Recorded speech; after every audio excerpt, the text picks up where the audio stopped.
Y'all ready to be history? Get started. Welcome. Hi. Hello, everyone. To the Pro Audio Suite. These guys are professional. They're motivated. With Tech to the VO stars. George Whittam, founder of Source Elements. Robert Marshall, international audio engineer. Darren Robbo Robertson. And Global Voice. Andrew Peters. Thanks to Tribooth. Austrian Audio. Making passion heard. Source Elements. George the Tech Whittam. And Robbo and AP's international demos. To find out more about us, check theproaudiosuite.com. Line up, ladies! Here we go. And welcome to another Pro Audio Suite, thanks to Austrian Audio, making passion heard. And Tribooth, don't forget the Tribooth memo. It's all new and it's rather small, so it's good for traveling. Speaking of which, Tribooth. Now, I see lots of people talking about Tribooth and making comments that I know are unfounded, but I think we should do a bit of myth busting. I was actually in a room the other day, or a page, and there was a post there from someone that said something like, and I'm paraphrasing, but it was something like, why would I buy a Tribooth when I can make my own for, X dollars? And it's like, I think there's a bit more to it than that. It's just sort of like, Yeah. It's funny, isn't Yeah. it? People just look at a few pipes and some blankets and go, well, why? I should actually preface this by saying that when I first saw the Tribooth, I thought, I'm going to have a go at making one. Of course. I was privy to that. And it was expensive. It cost me a lot more than I thought it was going to cost, and it didn't work. And it was just massive and horrid. So come on, George, give us all the company secrets because we all want to make our own now. Yeah. Well, I mean, most charlatanismally designed products start that way. I can make a crappier, cheaper version of that and sell it for 4 times more. Yeah. That's like, I just made that word up on that. I like it. I thought you were being very smart. Artisanal and charlatismally designed. I made a new word. But that's what a lot of products start that way. They're just like, oh shit, I can make that. And they make it, and I'm going to make it as cheap as possible with the number one goal being a profit-making venture, period. Full stop. Of course, I should say Rick Wasserman. I'm in no way part of the operations of the business. It's fully Rick. But the point of the company is to make money and subside and exist and persist. And it has been able to do that because of what is charged per unit. Had that not been built in at the price point that it is, we would have slowly bled ourselves dry. Because actually what's happened, we haven't raised the price of the Tribooth original, right? Since it was launched almost 6 years ago. And the cost of everything has gone up. Materials and labor, both. So the product makes far less profit than it did 4 or 5 years ago, which is the exact opposite of what a company wants to have happen, right? It's like when you make a product to sell, you try to lower costs over time, not have them increase. We've had the reverse happen. And we do promotions. We, meaning Rick, I keep saying we. I'm a partner in terms of its design, but really it is 100% Rick's operation. And the promotions happen at every holiday, and there's discount codes on our show, and so many of them are sold on promotion, so that the margin is even tinier. So I get a little piece of the action because I'm building filters for each person who purchases one. So all that being said, that's the reason it costs what it costs. And also the very best of every possible material is used in its design and construction, right? So we're not using off-the-shelf plumber's grade PVC. We're using furniture grade PVC. That's a lot more expensive. It has a thinner wall so that it's much lighter per foot.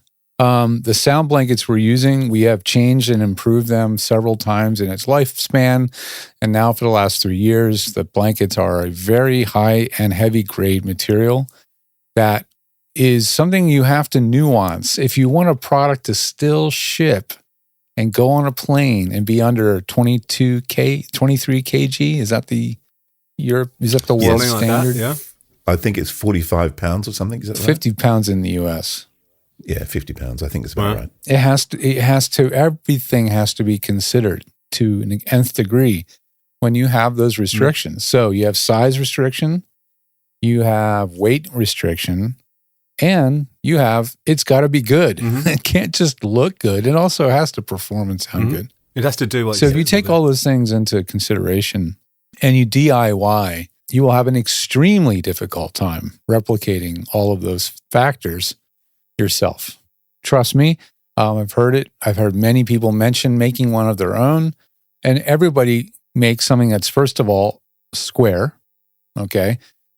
Now, is square bad? No, not necessarily for a blanket fort. Square is okay. But are you going to pack it into one standard size travel suitcase? Guarantee not. It's not going to work. And how do we know? Because that's where we started. We started with a conventional square shape, and we realized we couldn't pack that into a suitcase, and we had to figure out how to make it smaller. And that's when the triangle floor plan came out. Now, of course, you could probably also cobble together a triangle floor plan on your own. There's different ways to do it. But it's still not going to break down and be as easy to transport and have the least number of parts possible to still give you those results. So that's my little answer to the I could make it myself. Don't even factor in the labor time. I don't know what your hourly rate is that you bill for your skills, whatever those skills are. I can guarantee it's too expensive to build a tribe. Yeah. And you're going to have to deal with all the issues that you guys have already dealt with too. That's the other thing. Yeah. So these are the reasons it costs what it costs. Am I dreaming? Or did we talk about some of the design aspects in terms of acoustics actually inside the tri booth, like the blankets not touching the floor and stuff like that? Yeah. Was that purely a weight consideration, or do I remember you saying something about the sort of higher frequencies and how it helped that having some air come? No, it didn't really come down to frequencies. It really came down very much to a practical application of the materials. It just didn't need to touch the floor, was it? Was that what it was? Well, so we had to decide, again, weight and size, two restrictions. We had to decide, is it more important to have the blankets go from the roof height to the floor, but be one single thickness of blanket from top to bottom? Or was it better to have the blankets overlap themselves, have double the thickness of blanket at the top 1/3 of the booth, which is where your microphone and is, sacrifice space at the bottom and have the bottom be open? Right, that's what it was. So we, of course, tested those things too. And what we found out was you got better performance when you doubled up the blanket layer up by the microphone, where the microphone actually is, as well as on the roof. So after we doubled the sides up and got the double layer wrapping all the way around you, we still had a single layer on the roof. Well, in the room we were testing it in, Rick had this room in his house that was very barren. It was actually a really good use case of this space because it had hardwood floor and it was had minimal furnishing. So it was like a weird bonus room off the side of the garage or something. And it was a great place to test because we were testing it and still realizing there was too much liveliness. You were still getting too much reverb. And I thought, well, okay, we have a double layer on the sides. What if we were to figure out, what if we just double up the roof and just put another layer over the top? And that made a significant difference. It was like, wow, okay, that really works. So then what increased the cost of fabrication quite a bit was, how do you make a triangle piece for the roof that looks neat and fits nicely, then have another triangle piece that fits inside that piece and sews in and doesn't hang down and doesn't fall apart? That was actually really difficult. That was the number one most difficult thing to build correctly, was the triangle roof. And for many years, Rick's wife sewed these herself on not professional grade sewing machines, mind you, just, like a serious amateur would use, not industrial grade, right? And she would sew these herself. Wow. And we would have other people try to make them. We had several different vendors or local fabricators, assembly people, I don't know if they call them seamstresses anymore. That's an old school term, but we had different people try to make them, and they were not doing it up to snuff. And Rick's like, no, this isn't good enough. My wife Tamara is going to have to keep making these. And she did for the first 4 years. And now that they have relocated to Oregon, where cost of labor is cheaper, everything's less expensive, they're going to find a lovely husband and wife couple who are now hand assembling the booths for tri booths. Okay. Wow. So the gentleman, I believe, is doing the fabrication of the frames, and his wife is doing the sewing. So they're still handmade in Oregon So then you would say, well, why don't you make them in China, right? Of course, that's where everything cheap is made. It becomes a scaling issue, right? So if we want to get this thing to compete with the other things on Amazon, we can't make 10 at a time. We'd have to make 1,000 at a time.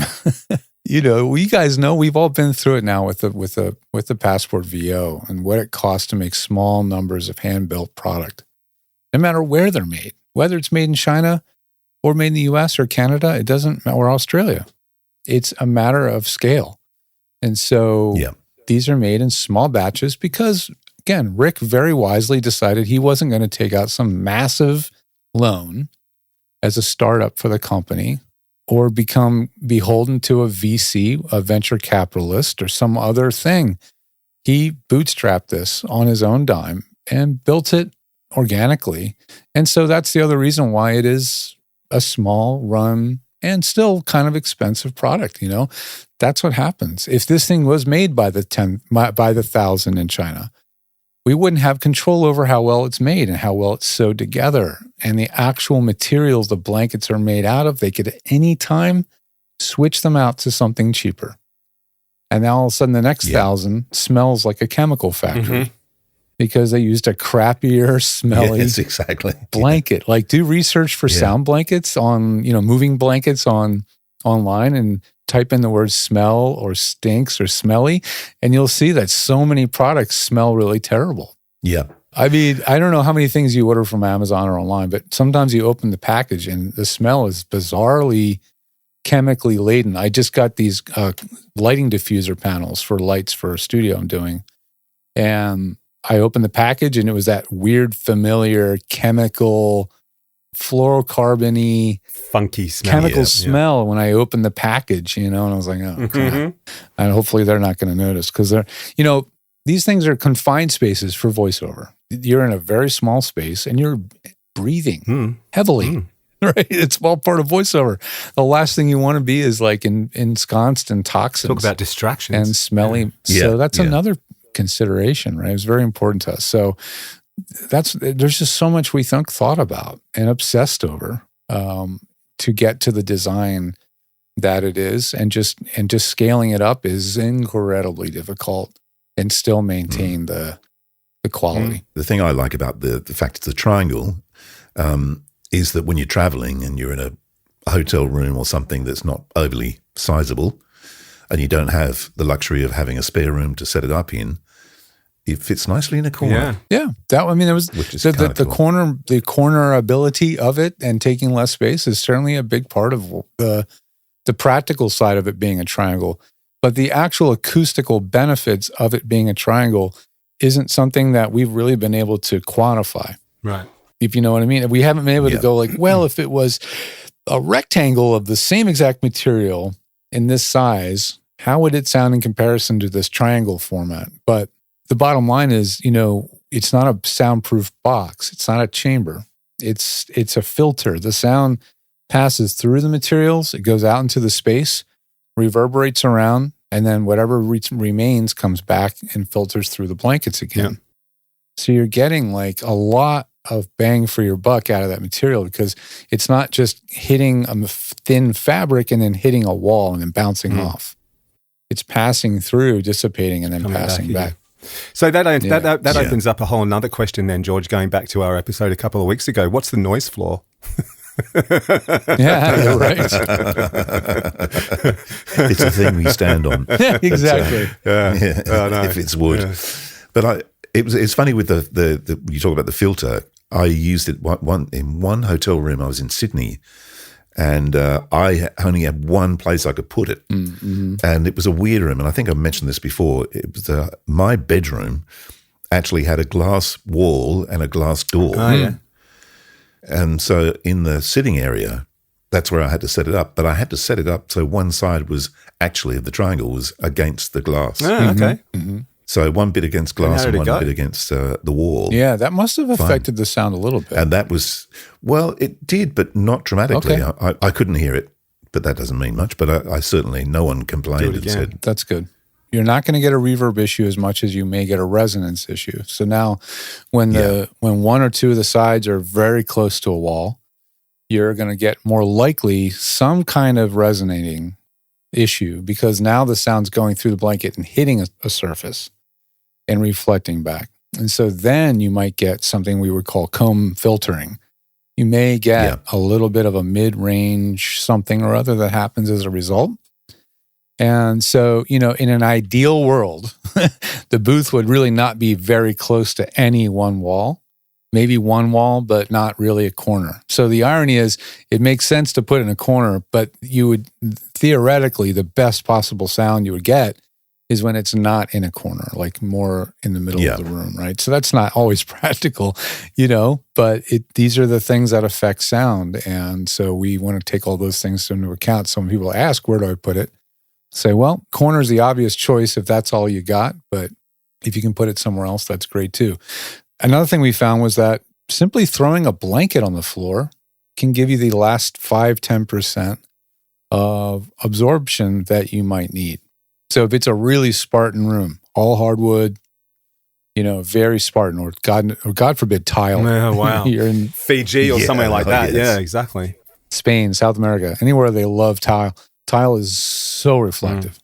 So that's where you get the most trouble. So then taking a blanket or comforter and putting it underneath the booth, so you're standing on this large absorbing thing, can give you the last 10% of absorption that you need. I've also had people throw another blanket over the entire tri-booth roof. I think that can help too, but I found that it was still more effective to just put one on the floor.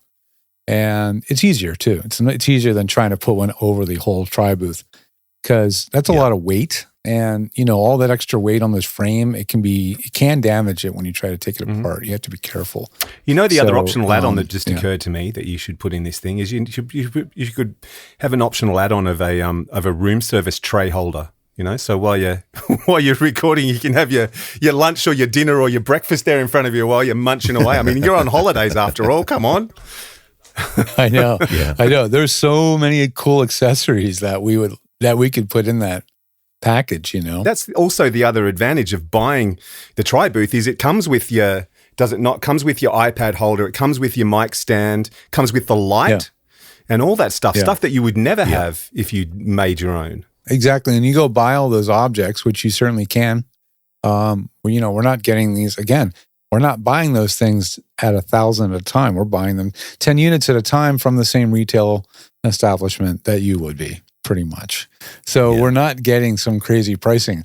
We're buying almost all the accessories at retail. So there's not any margin on any of that stuff. We just are turning it around. And so we do it because we just want it to be easy. The whole thing was think of everything. What is all the random annoying stuff an actor wish they had brought or packed or forgot to bring? What can we have already in the kit? And that's what's in the box. And so, even the copy holder is sturdy enough to hold a laptop. I don't know if I would put a 7-pound MacBook Pro 16-inch on it. Could do it probably in a pinch, but a 13-inch light MacBook Air or an iPad, or no problem. It'll hold those things with no issue. Well, I did. The last trip I did, that's exactly what I did. I put my MacBook Pro on the copy stand. Perfect. So I could record and read off the MacBook. So go back for us, AP, a few years when you tried making your own, because it was a dismal failure, I remember. But I mean, how much time and how much money do you reckon you sunk into doing that to go, you know what, it would have been easier just to buy one? Well, I did it as an experiment because I wanted to find out if I could do it. And I did build something, but it was ridiculously large. It was prohibitively expensive, I remember. Yeah. It was hideously expensive and a dismal, well, I'm going to say a dismal failure. It wasn't totally dismal, but it didn't do anything that it should have done. It was really heavy, very expensive, and labor intensive. Yeah. The first tri-booth that was made wasn't a tri-booth again. It was a rectangle. And it would pack down into a golf club's case. So, you know how big that is, right? It's tall. Yeah. It's large and bulky. And Rick carried and dragged that thing to and from the airport a couple of times. And he's like, dude, this is just too freaking big and heavy. It's too awkward. to travel with this thing all the time. And how are we going to make this smaller? And that's when we really dug into like, okay, how do we shrink it? We have to shrink it. We have to have more sections to each of the legs. All right, well, then how long should those sections be? You know, it's just when you get into the details and you look closer and closer, you find more details. That's why it just got such a process to design the thing and be nuanced. In fact, the new one, the Memo, which I had no direct involvement whatsoever in actually design and fabricating, that was another challenge because now we wanted to fit it into a carry-on bag. So the longest leg section had to be much shorter than what was on the regular tri-booth. I think the longest leg piece on the tri-booth is about 24 inches roughly, maybe something like that. And then the longest leg section on the Memo could only be like 18 inches, 16 inches, something like that. So then you had to figure out exactly what length those pipes should actually be. And then you want those pipes to be essentially all the same length so that when it folds down, it's using every square inch of the inside of the suitcase, right? And you also want to order all those pipes pre-cut for you so that you can assemble them more easily. Not He have should to have cut sold the them all. suitcase with it. For which one? The big one or the small The one? Memo. It should have come with its own carry-on suitcase. It could have. Well, if you just want to just add $100 to the price, I mean, everybody that wants that has a carry-on suitcase. It's the reason they want it. So that was part of the reason, I think. It was also price point. But as I was telling them earlier, like we don't make points or profit on all those retail items, like the cases and the lights and the power strips and all the other stuff. All that stuff's bought at retail. You know, we'd have to order hundreds of units, which we just can't do from a cash flow perspective, nor do we have a place to keep it. To store it all. Yeah, that's true. So it's a very nuanced thing, the scale that it's made at. But even the R&D that went into that, I do remember when it was first announced, and we did an episode with Rick and yourself. I think you're at Rick's place. You're out in a foyer somewhere. We were in a tri-booth in Rick's. It was like a community room in his building. Yeah, that's so it was right. this very empty room. It had like a sofa and that's it. And we were standing in there together with the booth, which was kind of funny. And kind of intimate. And intimate. Yeah, it's true. Very intimate. Now, Robert, have you gotten a recording from anybody and have you ever known whether they're in a tri-booth or not? I can't say I know that if they have or they. I've gotten plenty of clothes closets. Lots of overly tubby booths, you know, like the Boomy. Somewhere between 100 to 140 or 150 hertz. It's all it's all in that like 300 and down, like that box sound, and you can EQ. It's not unusable, you know, but you can tell someone's in like a tiny square booth. Yeah. I've never had anybody tell me or admit that they're using a tri-booth. I would actually assume that the tri-booth would sound better than the box because it probably doesn't have the standing waves in the same way. Right. It doesn't. That the 4x4 booths do. Like it doesn't knock out the outside sound. It does a good enough job. If you're not doing anything really loud, it does a good enough job of getting rid of the room reflections. You know, if you're not screaming and really exciting the room, it kills that. So it does have its advantages, actually. If you have a relatively quiet space already, you might actually be better off with something like a tri-booth than a whisper room or any kind of a ISO booth. Yeah. Right.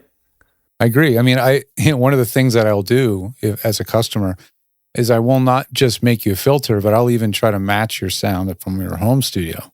Right. So if you are using the tri-booth for travel, for many people, this is their only booth, actually. But for those that actually do use it for travel and they do have a home studio, one of the things I'll do for them is I'll try when I make the filter to match the EQ of their home booth, right? So you add the boxiness back in? Well, that's the problem. Sometimes I'll get a sample from the home studio, booth, whisper room, whatever it is, and it sounds worse. Yeah.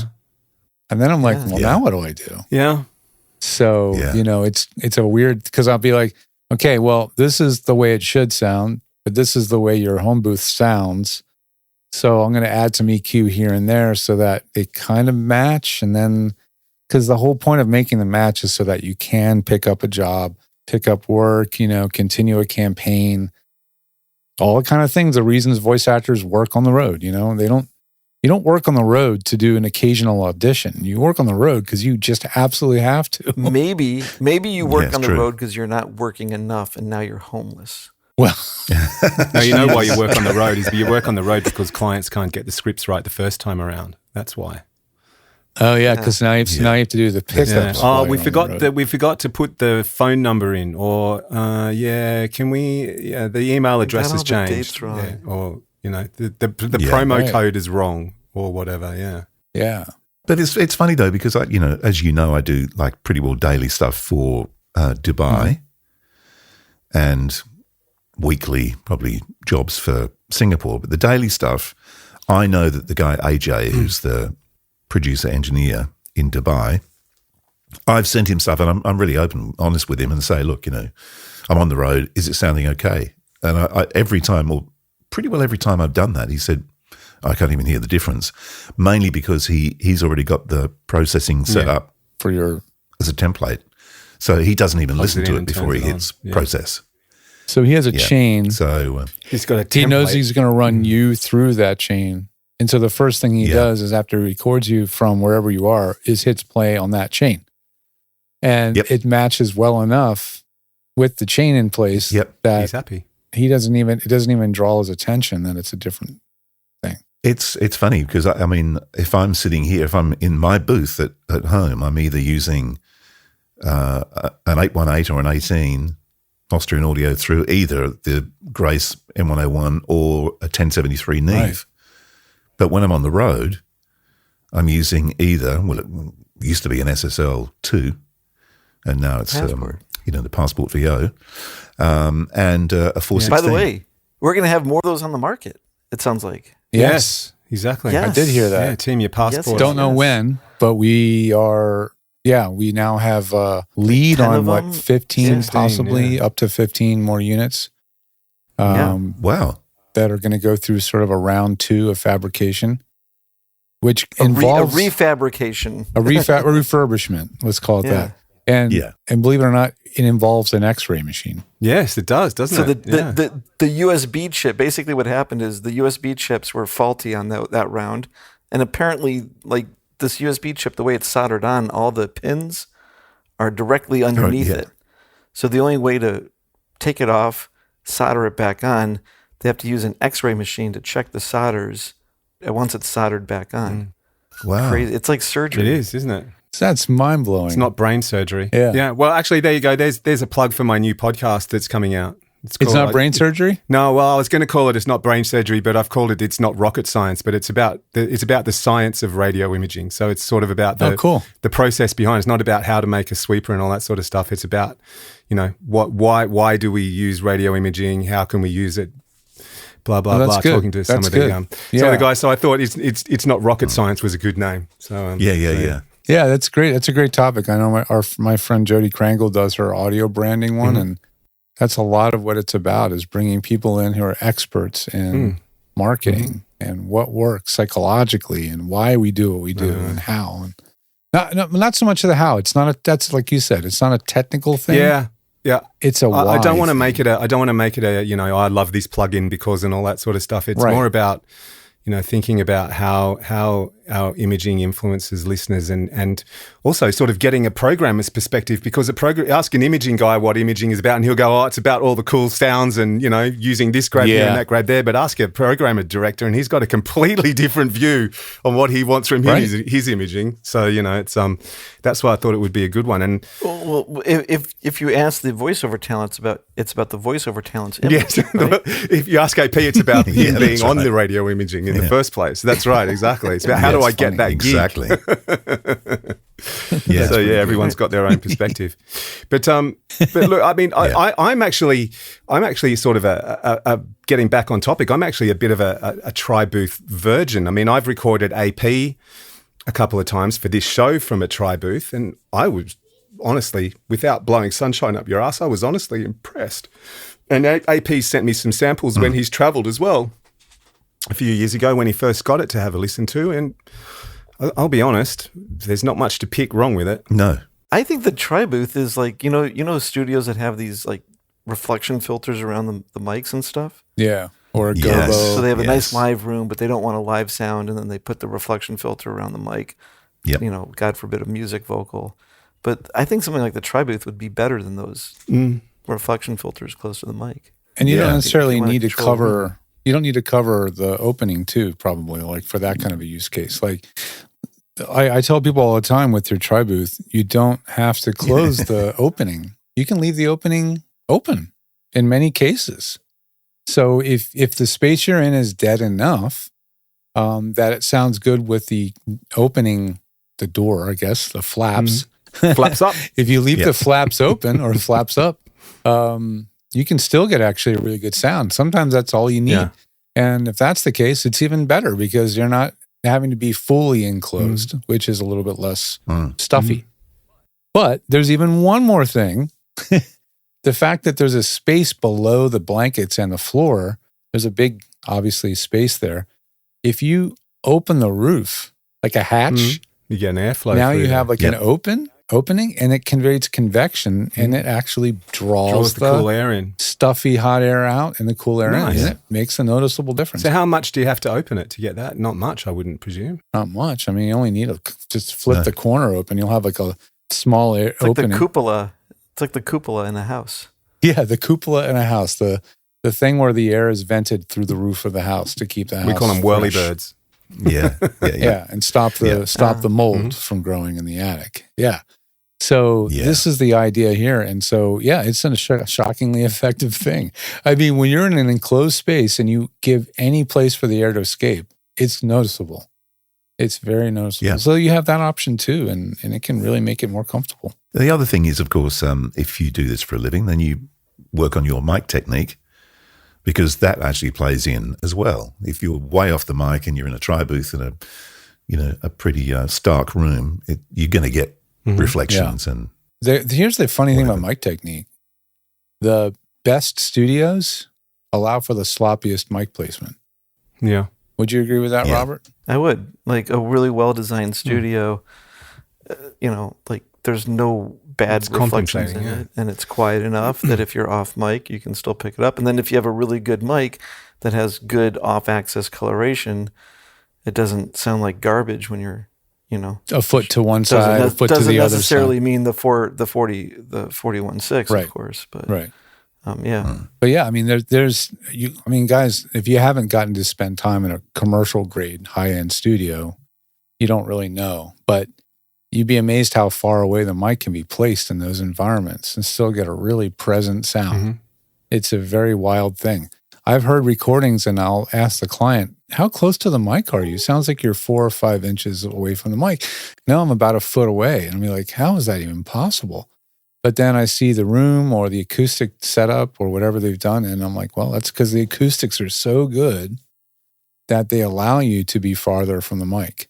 So smaller enclosed spaces require tighter mic placement. Full stop every time. So is there a mic that you would recommend? I mean, I know most people are going to take their everyday mic because for the reasons we've talked about, but if you were building a studio for the first time and you decided that you were going to use a tri-booth and then you were thinking, well, what mic would I pair with that?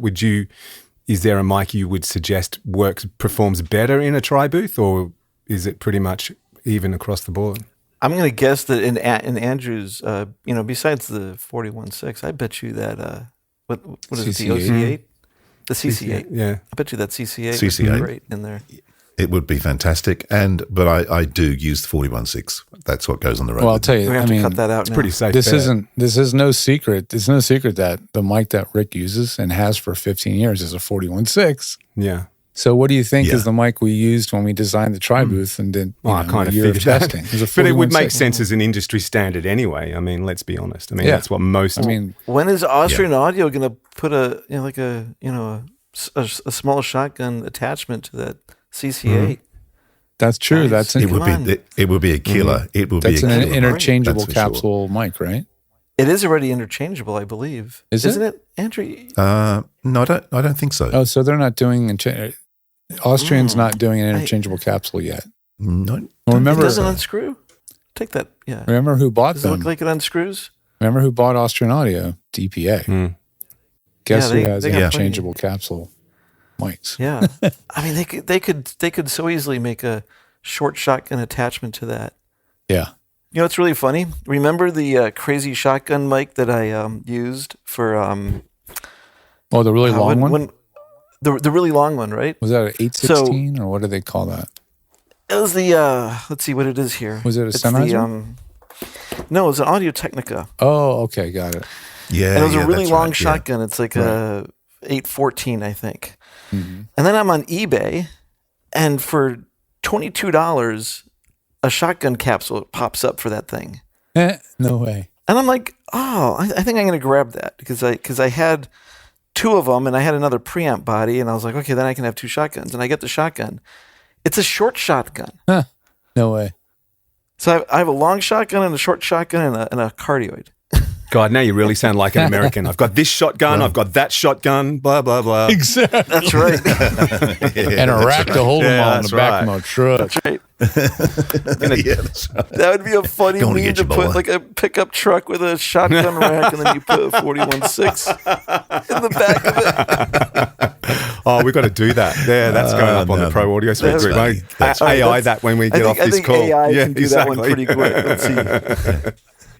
Yeah, the Pro Audio Suite. My kind of shotgun gun rack. Now My kind available. of You could have gun Elmer rack, Fudge. yeah. We're hunting clients. I'm hunting clients.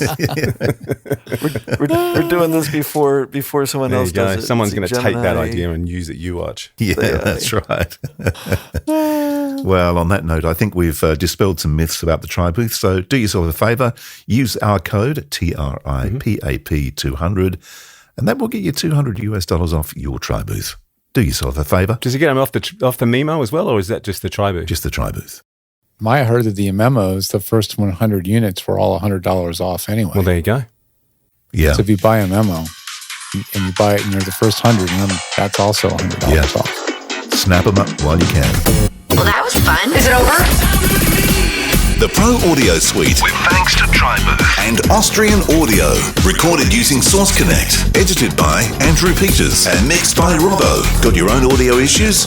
Just ask Robbo.com. With tech support from George the Tech Whittam. Don't forget to subscribe to the show and join in the conversation on our Facebook group. To leave a comment, suggest a topic, or just say g'day, drop us a note at our website, proaudiosuite.com.